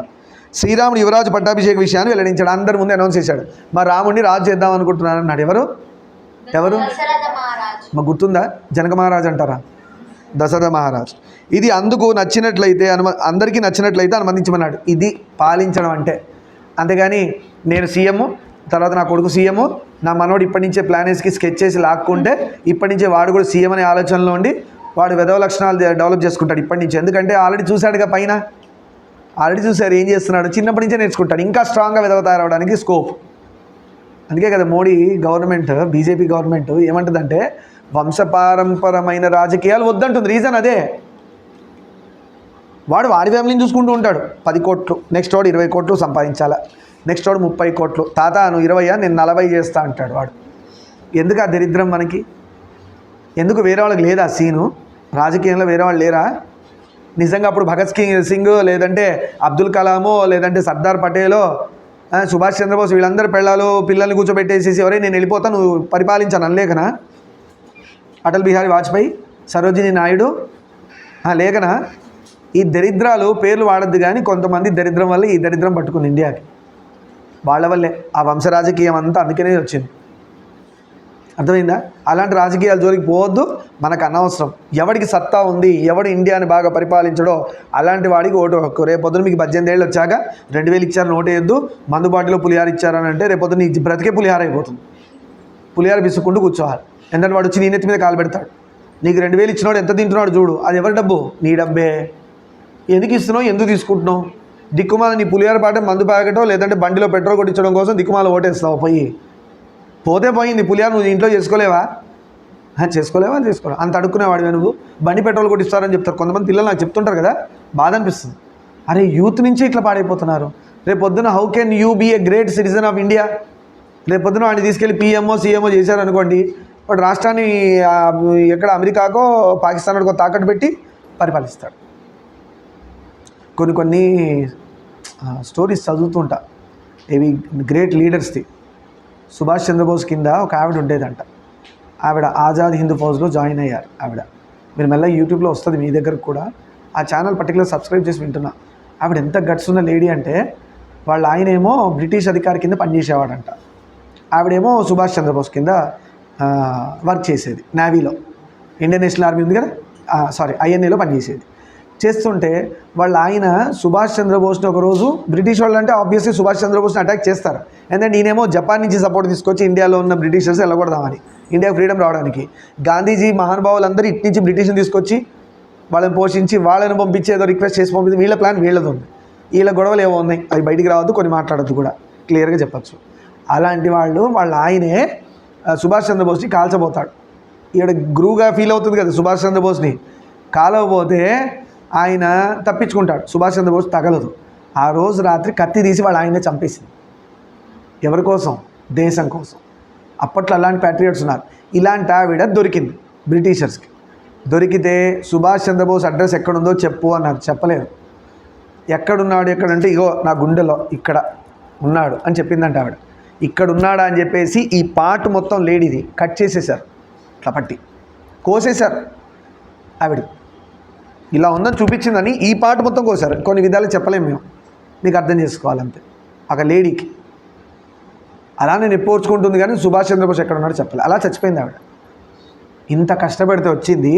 దిక్కుమాల వంశపారంపరమనో దరిద్రుల వల్ల వాళ్ళ పేర్లు చెప్పి తిట్టే కంటే ఇలా చెప్తే అందరూ అర్థం చేసుకుంటారు. ఇవాళ అందరూ తెలుసు కాబట్టి దరిద్రుడు అంటే అర్థమైపోతుంది మీకు ఈజీగా. వాళ్ళ వల్ల మన దేశం ఇలా నాశనం అయింది. ఇప్పుడు ఎవడో వచ్చి బాగు చేస్తుంటే వాళ్ళ మీద దుమ్ము పోస్తుంటారు కదా. వాళ్ళందరిది ఇక్కడ దమ్మాయిగూడ దగ్గర ఒకటి GHMC ట్రాష్ పెద్ద కొండ కట్టారు. మన ఇంట్లో ఉన్న చెత్త అంతా కొండ పోగు చేస్తారు అక్కడ పోయి. అలా మన ఉప్పల దగ్గర కూడా ఒకటి ఉంది. ఈ మధ్య మొత్తం ట్రాష్ పెద్ద కొండలా చేస్తున్నారు. దానిలో మధ్యలో పాతెట్టాలి బయటికి రాకుండా, అందరు గబ్బులో తీసుకెళ్ళి. ఎందుకు? నిజమ్మా, యూత్ని పాడు చేస్తున్నారు. నా ఉద్దేశము ఇండియా భవిష్యత్ అంతా మీరే. మాది అయిపోయింది ఆల్మోస్ట్ 43-44కి వచ్చేసాం. అంటే మేము వేస్ట్ కానీ ట్రాష్ బ్యాగ్ అని కాదు. మేము ఏం చెప్పగలం అంటే మా ఎక్స్పీరియన్సెస్ చెప్పచ్చు, మా నాలెడ్జ్ మీతో షేర్ చేసుకుంటాం, విజ్డమ్ మీతో షేర్ చేసుకుంటాం. కానీ మాకంటే మీ శక్తి గొప్పది. యు ఆర్ ఎనర్జెటిక్ అని అంటున్నాం కానీ వీక్గా ఉన్నారు. 4 సార్లు పైకి ఎక్కేయగానే మా పిల్లల్లాగా ఎన్నిసార్లు ఎక్కుతాం పైకి అలా ఉంటారా? 10 సార్లు అయినా 10 సార్లు ఎక్కాలా, దిగాల. ఎంత ఎనర్జెటిక్గా ఉండాలా? మీరు తిండట్లే ఉంది, ఆ గప్చుప్లా తయారయ్యారు మీరు. గట్టిగా ఒత్తుతో పగిలిపోయేటట్టు. ఎంత స్ట్రాంగ్ ఉండాలా? ఐటమ్ అదే తింటున్నారు కాబట్టి అట్లే తయారవుతున్నారు. ఏది తింటే అది మీరు అవుతున్నారు. సరే, మొత్తానికి జానపదులను వీళ్ళందరూ పిలిచారు, వెల్లడించారు. ఇది అందరికీ నచ్చినట్లయితే చెప్పమన్నాడు. అది రాముడు రాజు అవ్వడం అందరికీ ఇష్టమైతే చెప్పండి. ఏ ఒక్కడు నో అన్నా కూడా రాముడు రాజు అవ్వడు, అంతేగాని వాడిని చంపేండి రా అండు. ఇప్పుడు అదే కదా, నో అంటే ఏం చేస్తారు? చంపేస్తారు. ఒకప్పుడుకి ఇప్పుడుకున్న చదువులకు చెప్తాను డిఫరెన్స్. నేను అబ్జర్వ్ చేసింది. ఒకప్పుడు కాంపిటీషన్ హెల్తీగా ఉండేది పిల్లల మధ్యలో. జాగ్రత్త వినండి. నాకు ఫస్ట్ ర్యాంక్ వస్తుంది అనుకో, నా ఫ్రెండ్ కూడా ఫస్ట్ ర్యాంక్ రావాలని నా బుక్స్ వాడికి ఇచ్చి చదివించేవాళ్ళు. ఇది నేను చూసా కళ్ళారా. మళ్ళీ నేను చదువుకునేటప్పుడే ఇప్పుడున్న ట్రెండ్ ఎలా ఉందో నాకు తెలియదు కానీ అప్పట్లోనే ఈ నెగిటివ్గా చేయడం వచ్చింది. ఎలా గెలిచేవాళ్ళు అంటే, వాడిని ఓడిపిస్తే నేను గెలిచినట్టే కదా, వాడు ఓడిపోతే నేను గెలిచినట్టే కదా. ఇద్దరు కష్టపడి పరిగెట్టి గెలవడం కాదు. ఈ సినిమాల్లో చూస్తుంటాం, హీరో అండ్ విలన్ రేస్ పెట్టుకుంటే హీరోకి అన్నీ అడ్డు పెడుతూ ఉంటారు, కర్రలు రాళ్ళు. హీరోని కింద పడేస్తే రేస్ ఆటోమేటిక్గా విలన్ గెలిచిపోతాడు కదా. అలాంటి ప్రయత్నం. మా అన్నయ్య బుక్ వాళ్ళ ఫ్రెండ్ దాచిపెట్టాడు, ఎగ్జామ్లో వాడికంటే ఎక్కువ వస్తాయో అని. ఒకసారి వాడు మా ఇంటికి వస్తే వాడి మీద మీ నమ్మరు, చిన్నోడిని నేను, సేమ్ సుశీల్ కంటే కొంచెం పెద్దగా ఉంటానేమో, 6th 7th క్లాస్ క్యాండిడేట్. వాడి ఇంటికి వస్తే గుర్తుపెట్టుకొని మా అన్నయ్య బుక్ దాచిపెడతావా అనేదో. మా అన్నయ్య 10th క్లాస్ అంటే నేను 9th. ఎస్, మా అన్నయ్య 10th క్లాస్ చదివేటప్పుడు బుక్ దాచిపెట్టి 9th క్లాస్ క్యాండిడేట్ నేను. వాడి ఇంటికి వస్తే గుర్తుపెట్టుకొని వాడి మీద పడి పల్టీలు కొట్టి యుద్ధం చేసేవాడితో ఫైటింగ్ చేశా. సినిమాలు చూపించాను. చెడ్డీఫైలో నేను అప్పుడు ఇంకా నా బాగా గుర్తు, మట్టంతా ఒంటికి అంటుకుంది. వాడిని పట్టుకున్నా, ఇలా పట్టుకొని దొర్లడమే ఫైటింగ్లో, కింద మీద పడి కొట్టి వాడినని కొట్టి అలా. అంటే మా అన్నయ్య బుక్ నువ్వు దాచిపెడతావా నువ్వు అంటే నెగిటివ్. ఇది ఎందుకు చెప్తానంటే నేను కొట్లాడమని కాదు, అలా చేయకండి. అప్పట్లోనే గెలవడం కోసం అవతలో నోడిస్తే నేను గెలుస్తాననే కాన్సెప్ట్ అప్పట్లోనే నేను చూసాను ఆ 9th క్లాస్లో. ఇప్పుడు ఇంకెంత ముదురు బెండకాయలు అయిపోయి ఉండాలి. తెలియదు నాకు అలాంటివి ఉన్నాయి లేదు. మీరు అమాయకులు అంటే గొప్పవాళ్లే, అప్పటి వాళ్ళే మంచివాళ్ళు కాదని చెప్పాలి. అలా సరే, ఏది మేలు చేస్తుందో ఉంటే చెప్పండి అన్నాడు. సభలోని వారంతా సింపుల్గా ఏకగ్రీవంగా ఒకటే మాట అన్నారు, రాముడు రాజవ్వడమే మాకు ఇష్టం అన్నారు. హర్షధ్వానాలు, హర్షధ్వానాలు జై రామ జై శ్రీరామ్ అంటారు కదా, అలా అన్నారు. రాజాజ్ఞ మేరకు వశిష్ఠుడు మంత్రులను అధికారులు యువరాజ పట్టాభిషేక మహోత్సవానికి ఏర్పాటు చేయవలసిందని ఆదేశించాడు. పట్టాభిషేకానికి రెడీ చేయండి. ఇంకా ఈయన ఎందుకో తొందర చేస్తున్నాడు, అర్థమవుతుందా? దశరథ మహారాజు అని తొందర చేస్తున్నాడు. ఇక్కడ ఇద్దరు మిస్సింగ్. ఎవరది? లేకుండా రాముడు ఎలా అవుతున్నాడు రాజు? ఒకసారి ఆలోచన చేయండి. అంత ధర్మాత్ముడు దశరథ మహారాజు 4 పిల్లల దగ్గర ఉన్నప్పుడు రాముడిని రాజు చేయాలి కదా, మరి వీళ్ళిద్దరు లేకుండా ఎందుకు తొందరపడుతున్నాడు? That is only time. కావాలని అండు పాపం. భరతుడు కావాలి అని అడగడు, ఇంకా దగ్గరుండి భరతుడు చేయిస్తాడు. వాళ్ళ అమ్మకి అలానే మందరికి చెప్తాడు, నోర్ముయ్ మా అన్నే రాజు అవుతాడని చెప్తాడు భరతుడు. ఎందుకంటే రాముడు భరతుడు సమానం, కలర్ ఒక్కటే డిఫరెన్స్, ఇద్దరు లక్షణాలు సేమ్. అర్థమైందా? రాముడు ఎలా ఉన్నాడు డిట్టో భరతుడు అలా ఉంటాడు. లక్ష్మణుడు ఎలా ఉంటాడు, శత్రుఘ్నుడు అలా ఉంటాడు. అందుకనే రాముడికి ఇది లక్ష్మణుడు తయారాడు, భరతుడికి శత్రుఘ్నుడు తయారాడు. ఆ 2 జోడీలా తయారైనాయి. అందుకనే నెక్స్ట్ వంశం భరత వంశం అయ్యింది, రాముడు పాలించింది. లక్ష్మణుడు పరిపాలించినట్టుగా శత్రుఘ్నుడు పరిపాలించడం లేదు, ఎందుకంటే రాముడిలాగా ఉన్నవాడు భరతుడు. అందుకంటే రాముడి తర్వాత ఎవరు రాజ్యం తీసుకుంది? భరతుడికే వెళ్ళింది. యువరాజ పట్టాభిషేకం తర్వాత భరతుడికే చేశాడు రాముడి తర్వాత. ఆ తర్వాత సంగతి. ఇప్పుడు వీళ్ళిద్దరు లేకుండా ఎందుకు తొందరపడుతున్నారు? ఇది దైవశక్తి. అది ఒక్కొక్కసారి మనకు తెలియకుండా మనకి జరిగిపోతుంటాయి పనులు. కష్టాలు వచ్చినా సుఖాలు వచ్చినా అది నేర్చుకోవడానికే. మన జీవితంలో నేర్చుకొని నెక్స్ట్ టైం ఇలా చేయకూడదు, ఇలా చేయాలి, ఇలా చేయకూడదు, ఇలా చేయాలని నేర్చుకుంటూ ఉండాలి. చేసిన తప్పే చేస్తాం, అయినా కూడా నేర్చుకో. You be strong. మళ్ళీ చేయకుండా ఉన్నంత వరకు జాగ్రత్త పడాలి. అదే నిన్న కూడా చెప్పుకున్నాం మనం. అయితే భరత శత్రుఘ్నులు లేకుండా ఎందుకు తొందరపడుతున్నాడు అంటే దైవం ఆయన చేత అలాంటి పని చేయిస్తుంది. మనకంటే ఎవరు శక్తిమంతులు? దేవుడే. అన్నీ మనకు అనుకున్నట్టు అవుతున్నాయా? నేను కూడా అనుకోలేదు. నా జీవితంలో గొప్ప కష్టాలు వచ్చినాయి, సుఖాలు వచ్చినాయి. నేను అనుకోలేదు ఇలాంటి కష్టాలు వస్తాయని, సుఖాలు వస్తాయని. దైవాన్ని నమ్మాలంతే. సరే, దశరథుడు శ్రీరాముని పిలిపించాడు. రాముని పిలిపించాడు దశరథ మహారాజు. ఇప్పుడు చెప్తున్నాడు ఆయనకి, ఇప్పటివరకు తెలియదు నువ్వు యువరాజు పట్టాభిషేకానికి రెడీ అవ్వాలని. శ్రీరాముడు వచ్చి తండ్రికి పాదాభివందనం చేస్తాడు. ఎవరైనా తల్లిదండ్రులకు దండాలు పెడుతున్నారా నాన్న కాళ్ళకి? అలాంటి సిస్టమ్ ఉందా? పోయిందా? బర్త్డే కన్నా కనీసం బర్త్డే కన్నా ఎందుకంటే షర్ట్ ప్యాంట్ గురించి డ్రెస్సులు కొనిస్తారు కదా పాపం. ఏది పీకా కాళ్ళా? మా పిల్లలు చేస్తారు, ఏ మాట కామాట. నాకు కొంచెం తలనొప్పి వచ్చినా కూడా ఇద్దరు అటెండ్ చేస్తారు. ఎంత అటెండ్ చేస్తారంటే వాళ్ళ పిల్లలకి చేసినంత అటెండ్ చేస్తారు. మా నాన్న కాదు ఈయన, నా బిడ్డ అన్నట్టు చేస్తారు వాళ్ళు. నేను కళ్ళు మూసుకొని పడుకొని గురక రాదు అంటే డీప్ స్లీప్ వచ్చింది పడుకున్నాడు అన్నంతవరకు ఇద్దరు అక్కడే ఉంటారు. పడుకోరు. 1:30 అయిందా, 2:30 అయిందా, 3:30, దే డోంట్ కేర్. మా నాన్న కొంచెం నొప్పి వచ్చిందా, we have to attend. Me number ఇలాంటి డియరెస్ట్ స్టూడెంట్స్ కూడా ఒకప్పుడు ఉండేవాళ్ళు. అంటే నా పిల్లలు అంత సమానం అయితే నేను ఎవరిని అన్నాను, వీళ్ళు ఫస్ట్ ఆబ్వియస్లీ. అండ్ గురువుగా మాట్లాడితే అది చెప్పాలా, తండ్రిగా మాట్లాడితే ఇలా చెప్పాలా. సో చాలా caring. I'm very lucky. Even నా ఫ్యామిలీ కానీ నా చుట్టూ ఉన్న ఫ్రెండ్స్ కానీ అంతా ఏమన్నా తప్పు ఉంటే నా తప్పు వల్ల మంచి వాళ్ళని నేను పోగొట్టుకొని ఉన్నా అని చెప్పడమే కరెక్ట్. ఎందుకంటే ఇంకోటి మీద నింద వేయకూడదు. ఎప్పుడైనా నింద మన మీద పెట్టుకోవాలి. అవతల గొప్ప అనే అనాలి. ధర్మంలో అదే ఉంది, అవతల గొప్ప అనాలి. ఎందుకంటే అన్నింటిలో పరమాత్ముడు ఉన్నప్పుడు మనం ఎవరికి మనం తప్పు అనకూడదు. సో నింద నా మీద పెట్టుకోవడం సేఫ్. నా తప్పు వల్ల గొప్ప వాళ్ళని పోగొట్టుకున్నానే కానీ పాపం వాళ్ళందరూ మంచివాళ్ళే. దశరథుడు శ్రీరాముడిని అక్కడు చేర్చుకున్నాడు. మొత్తానికి ఏం చేశాడు, తండ్రికి పాదాభివందనం చేస్తే ఎప్పటి నుంచో వెయిట్ చేస్తున్నాడు. కొడుకు కావాలన్నాడు, వచ్చాడు. ఎలాంటి కొడుకు? ధర్మాత్ముడైన కొడుకు వచ్చాడు. అబ్బా ఎంత సంతోషమో తండ్రికి. అలాంటి కొడుకు ఇప్పుడు రాజు అవ్వబోతున్నాడు. నెక్స్ట్ దశరథ మహారాజు తర్వాత నెక్స్ట్ రాజు. దేనికి? అయోధ్యకి. ఇంకెంత సంతోషం ఉండాలి తండ్రికి. ఆలోచన. ధర్మ సంతానం నిన్ను చెప్పుకున్నాగా అలా. సరే, మొత్తానికి అక్కడ చేసుకొని బంగారు సింహాసనం మీద కూర్చోబెట్టాడు. ఇక్కడ ఇంకో పని కూడా చేశాడు దశరథ మహారాజు. భార్యలకు చెప్పలే, భార్యలకు ఇంటిమేషన్ వెళ్ళలే. ఇది కూడా రెండవది అయ్యింది. రేపు పొద్దున వచ్చి అడిగే ఛాన్స్ ఉందా లేదా? అదేంటండి ఈ ఒక్క పని, రాముడి పట్టాభిషేకం మీరెందుకు మాకు అందరికి చెప్పకుండా దాచిపెట్టి చేస్తున్నారు అంటే ఏముంది? ఏమనుందా? ఏమీ లేదు. ఆయన కోరిక ధర్మాత్ముడైన రాముడు పెద్ద కొడుకు రాజవ్వాలని. ఆయన భరత శత్రుఘ్నులు లేకుండా, భార్యలకు ఒక మాట ఇంటిమేషన్ లేకుండా అన్ని డెసిషన్స్ తీసేసుకున్నాడు. తర్వాత భార్యలకు చెప్పాడు. జనరల్గా అంత పెద్ద డెసిషన్ తీసుకున్నప్పుడు ప్రజలకు చెప్పినప్పుడు భార్యలకు చెప్పాలా? ఏమంటావే 3 భార్యలు ఉన్నారు, రాముడు చేద్దామంటారు, అందరూ ఓకే అనిపిస్తే అసలు ప్రాబ్లమే వచ్చేది కాదు. కైకేయితో కూడా అనిపించేవాడు, అమ్మ ఏమంటావు చేయమంటావు అంటే నా భరతుడి కంటే రాముడే ముఖ్యమనేది కైకేయి. నిజంగా అట్లే పెంచిందంట. భరతుడి కన్నా కౌసల్య కంటే కూడా గొప్పగా పెంచారు కైకేయి రాముల వారిని. నిజంగా తల్లి ఎవరు? కౌసల్య. కానీ కౌసల్య కంటే గొప్పగా పెంచింది ఎవరు? అడవికి వెళ్ళమన్న కైకేయి. కానీ తర్వాత అనేది అది వేరే సంగతి. అదే దైవ నిర్ణయం. వాడు చావాలి కదా, అందుకు కథ అట్లా నడుస్తుంది. అంత గొప్ప కైకేయి అడవికి వెళ్ళమంది. భరతుడి కంటే గొప్పవాడు రాముడు కైకేయికి. దశరథ మహారాజు ముందే భార్యలకు చెప్పుంటే అడవికి వెళ్ళాల్సిన అవసరం వచ్చేది కాదు. ఎందుకంటే దశరథ మహారాజు మాట అడగచ్చు, అమ్మ ఇందా నేను అడిగితే నువ్వు ఓకే అన్నావు కదా, మళ్ళీ ఇదేంటి రాత్రి ప్రోగ్రామ్ మార్చావనొచ్చు. అప్పుడు ఆమె మాట మీద ఆమె నిలబడాలి. దశరథ మహారాజు అనేవాడు, నీ మాట మీద నువ్వు నిలబడు, మాట తప్పకు, నీకు 2 వరాలు కావాలంటే వేరే ఇంకేమని ఇస్తా అనేవాడు. అంటే దైవం ఎలా దశరథ మహారాజుతో చేయించిందంటే భార్యలకి తర్వాత ఇంటిమేషన్ వెళ్ళింది డెసిషన్ తీసుకున్నాక. భరత శత్రుఘ్నులు లేరు. ఈ 2 కూడా పెద్ద డ్రాబ్యాక్స్ రాముడు అడవికి వెళ్ళడానికి. భరతుడు శత్రుఘ్నుడు ఉంటే అమ్మ అడిగినా కూడా చెప్పాడు, అమ్మ లేదమ్మా నాకు అట్లా ఇంట్రెస్ట్ లేదు, అన్ననే రాజవ్వాలి, అన్న తర్వాత ప్రసాదం ఇస్తే తీసుకుంటా అనేవాడు. అది పోయేది. ఇక్కడ ఇదొక ల్యాప్స్ అయింది. అక్కడ భార్యలకి చెప్పకుండా ప్రొసీడ్ అయిపోయి డెసిషన్ తీసుకున్నాక చెప్పాడు. మారిపోయింది మొత్తం. చిరునవ్వులు చిందిస్తూ బంగారు సింహాసనం మీద కూర్చోబెట్టేశాడు. చూసుకుంటున్నాడు ముందే రిహార్సల్.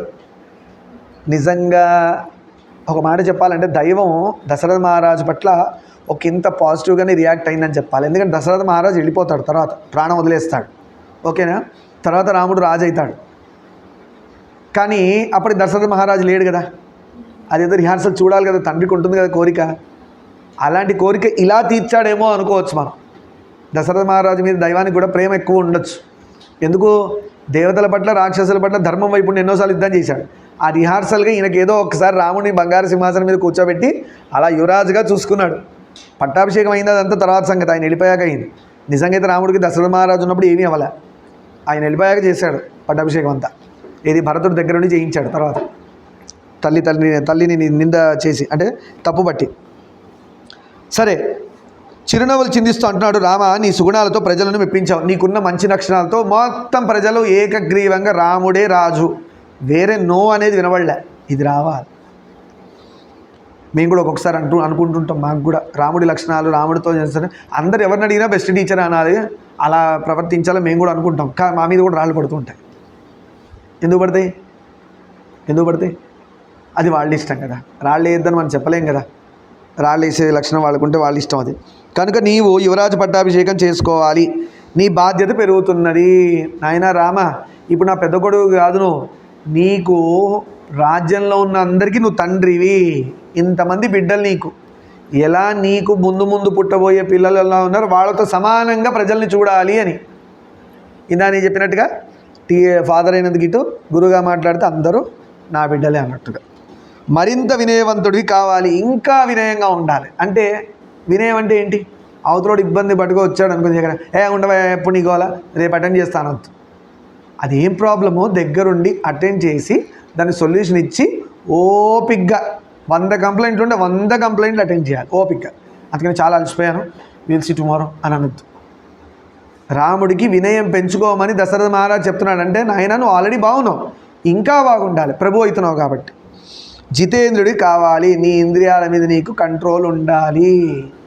ఇది చాలా ఇంపార్టెంట్ పాయింట్. దశరథ మహారాజు రాముడికి చెప్పినట్టు కాదు, మనందరికి కూడా. రాముడిని అడ్డు పెట్టుకొని మనందరికి ఎందుకు చెప్తా, ఇంద్రియాలు కనుక కంట్రోల్ లేకపోతే డేంజరు, రావణాసుల్లా పడిపోతారు, వాలిలాగా పడిపోతారు. నా జీవితంలో నేను దీని మీద కూడా చాలా నేర్చుకున్నాను. ఇప్పుడు ఇంద్రియ నిగ్రహం మీదనే ఫుల్ ఫోకస్ చేసి సాధన చేసే ప్రయత్నం చేస్తున్నాను. అన్నిటికీ అట్రాక్ట్ అయిపోయి, అన్నిటికీ వెళ్ళిపోయి, ఏది పడితే అది చేసుకొని నెత్తి మీద తెచ్చుకొని ఏడవడం ఎందుకు? అన్నిటి మీద ఫోకస్.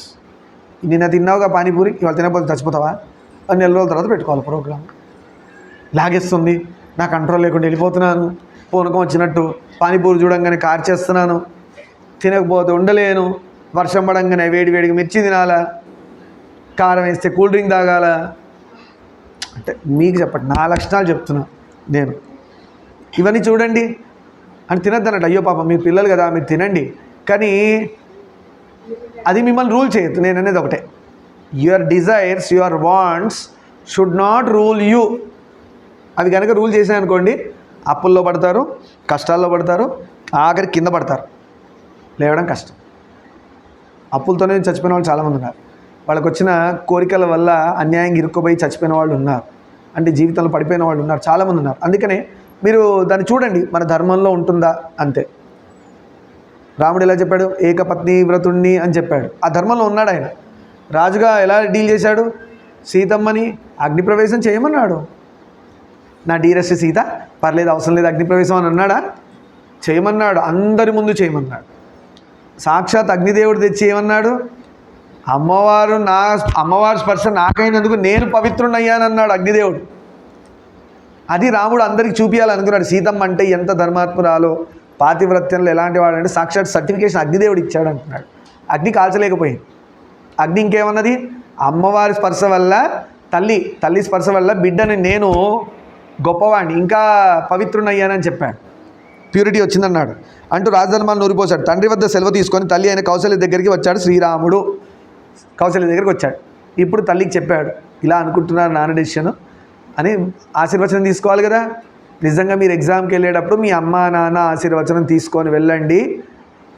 100 out of 100 వస్తాయని నేను చెప్పను, వచ్చేవాళ్ళకి వస్తాయి. ఎందుకంటే మీ చదువు కూడా చదవాలి కదా. ఉట్టి దండాలు పెట్టుకుంటూ కూర్చుంటే తల్లిదండ్రికి గురువుకి నామం పెట్టినట్టు.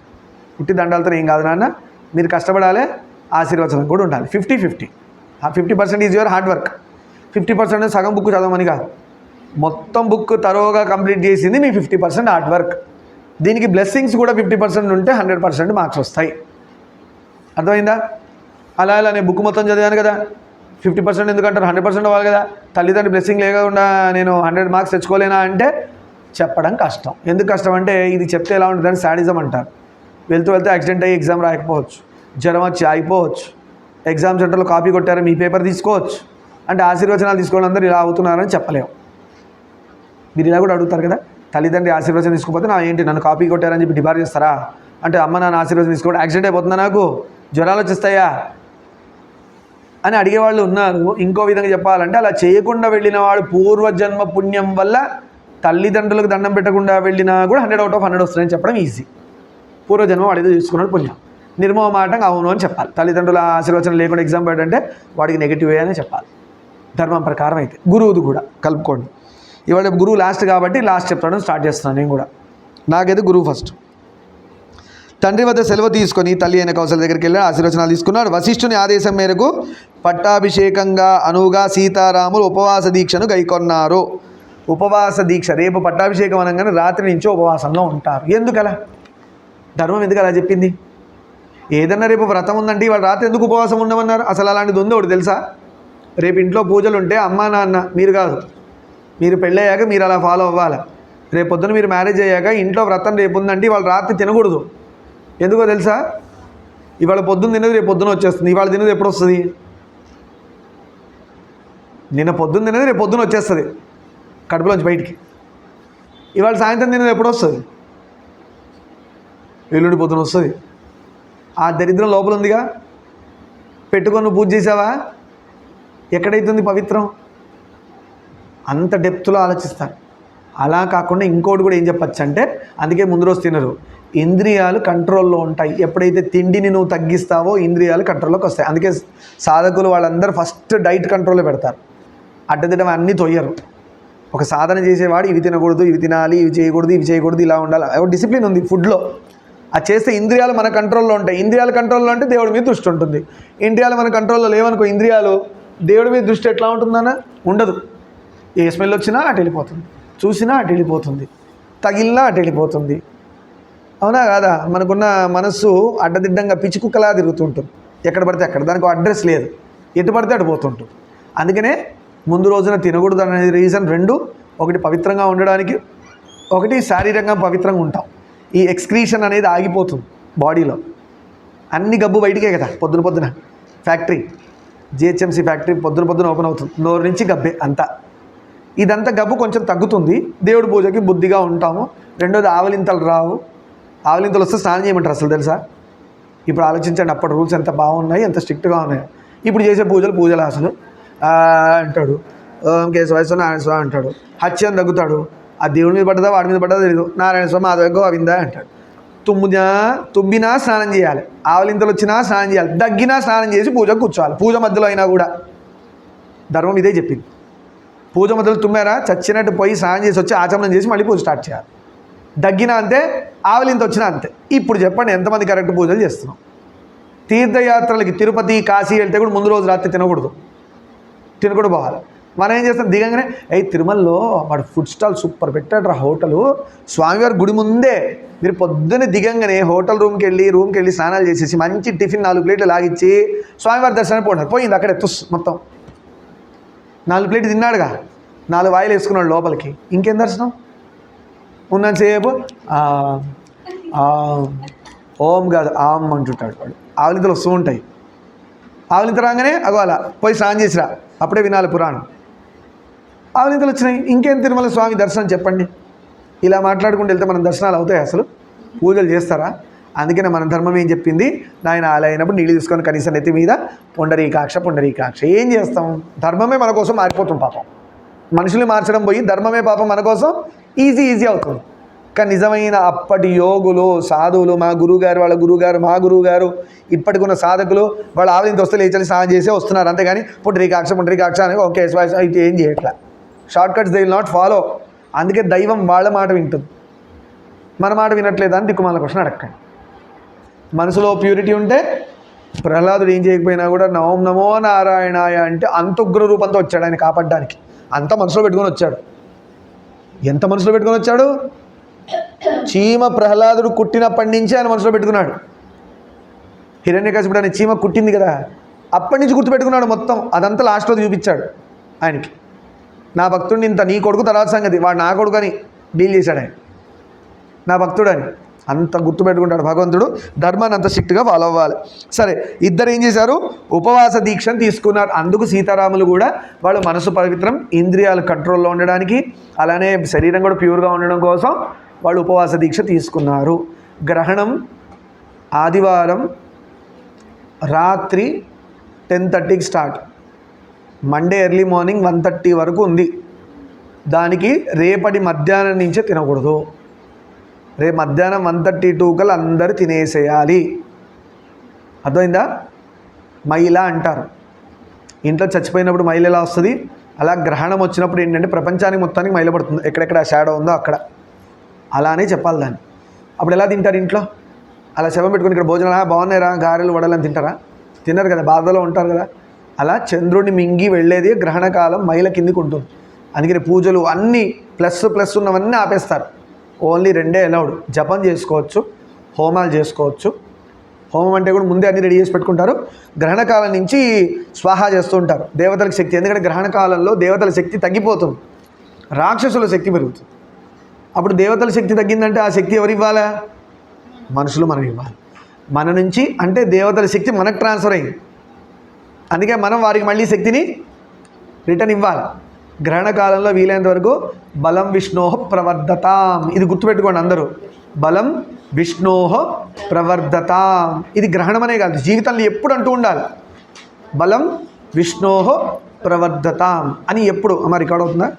పోయిందా అని అంటూ ఉండాలి. ఎందుకంటే అంటే మనం చేసే తపస్సు శక్తి అన్నీ కూడా విష్ణువుకి ఇస్తే, విష్ణువు ఎప్పుడు నరసింహస్వామి అవతారంలో ఏదో ఒక అవతారంలో మన వెనకాలే ఉండి కాపాడుతూ ఉంటాడు.